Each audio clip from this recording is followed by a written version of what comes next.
All right, everyone, now we're outside of the home and we actually have found where this sump pump discharges all that water and where it drains.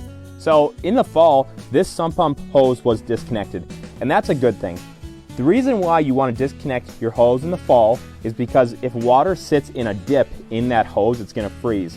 And then when your sump pump tries to get water out of that hose, it's not going to be able to because it's clogged with that ice. So disconnecting that in the fall and reattaching it in the spring is a really good practice.